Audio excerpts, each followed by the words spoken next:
भाजपा और कांग्रेस ने सोमवार को दिल्ली की नई मुख्यमंत्री आतिशी पर उनके पूर्ववर्ती अरविंद केजरीवाल की कुर्सी पर नहीं बैठने के फैसले को लेकर हमला बोला और कहा कि उनका यह कदम संवैधानिक नियमों और मुख्यमंत्री पद का गंभीर अपमान है। इस मामले में दिल्ली कांग्रेस अध्यक्ष देवेंद्र यादव ने कड़ी प्रतिक्रिया व्यक्त की है और कहा है कि मुख्यमंत्री आतिशी ने एक व्यक्ति यानी केजरीवाल की तुलना मर्यादा पुरुषोत्तम राम से करने पर भ्रष्टाचार के आरोप में 6 महीने जेल में बिताए। मैं कड़ी आपत्ति जताता हूँ।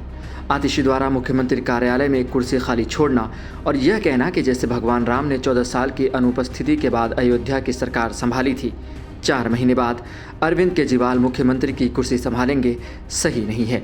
उन्होंने कहा कि दिल्ली की जनता को सिर्फ 4 महीने तक आप और केजरीवाल को झेलना है, क्योंकि दिल्ली की जनता रोज रोज के ड्रामे से परेशान हो चुकी है।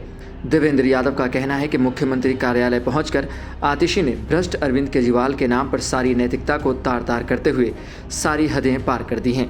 दिल्ली की जनता को आतिशी जी से जो भी उम्मीदें थीं वह उनके अलोकतांत्रिक और असंवैधानिक कदम से पूरी तरह से टूट गई है। आतिशी का केजरीवाल के लिए कुर्सी खाली छोड़ना लोगों की उम्मीदों पर गहरा झटका है।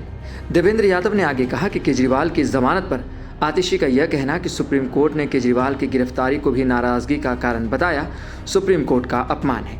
ऐसा इसलिए क्योंकि सुप्रीम कोर्ट ने आबकारी घोटाले में केजरीवाल की गिरफ्तारी को सही ठहराया था। दिल्ली कांग्रेस अध्यक्ष देवेंद्र यादव ने आतिशी पर हमला बोलते हुए कहा कि आतिशी ने खुद को डमी मुख्यमंत्री के तौर पर पेश किया है और उसके बाद सरकार के लिए कोई उम्मीद नहीं बची है। दिल्ली के लोगों को काफ़ी उम्मीदें थीं, लेकिन आज आपकी घटना ने लोगों को काफ़ी दुख पहुंचाया है। पहले केजरीवाल और अब आतिशी दिल्ली की जनता की धार्मिक भावनाओं से खिलवाड़ कर निम्न स्तर की राजनीति कर रहे हैं। जिस तरह से आपने लोगों की भावनाओं के साथ खिलवाड़ किया है, उससे अब बीजेपी और आपके दूसरे पर्याप्त बनते नजर आ रहे हैं। आतिशी पर निशाना साधते हुए दिल्ली भाजपा अध्यक्ष वीरेंद्र सचदेवा ने कहा कि उनका यह कदम असंवैधानिक नियमों और मुख्यमंत्री पद का अपमान है। वीरेंद्र सचदेवा ने कहा कि उन्होंने जो किया आदर्श नहीं था। अपने इस कदम से उन्होंने न केवल मुख्यमंत्री के पद का अपमान किया है, बल्कि दिल्ली के लोगों की भावनाओं को भी ठेस पहुंचाया है। अरविंद केजरीवाल को जवाब देना चाहिए कि क्या वह रिमोट कंट्रोल के जरिए सरकार चलाएंगे। कार्यभार संभालने के बाद आतिशी ने कहा, मैं दिल्ली के मुख्यमंत्री के तौर पर 4 महीने तक काम करूंगी, जैसे भरत ने भगवान राम की खड़ाऊ को सिंहासन पर रखकर काम किया था। अरविंद केजरीवाल ने पद छोड़कर राजनीति में मर्यादा की मिसाल कायम की है। भाजपा ने उनकी छवि खराब करने में कोई कसर नहीं छोड़ी।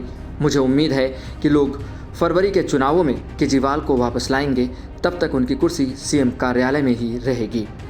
फिलहाल अभी ये मुद्दा जो है गरमाया हुआ है। आतिशी अगले 4 महीनों तक दिल्ली के मुख्यमंत्री हैं। क्या कुछ नए बदलाव होते हैं, क्या कुछ नए काम होते हैं, ये तो आने वाला वक्त ही बताएगा। फिलहाल सभी पार्टियां जो हैं आप पर नज़रें गड़ाई बैठी हैं। ऐसी ही खबरों के लिए देखते हैं सहारा समय का समय डिजिटल।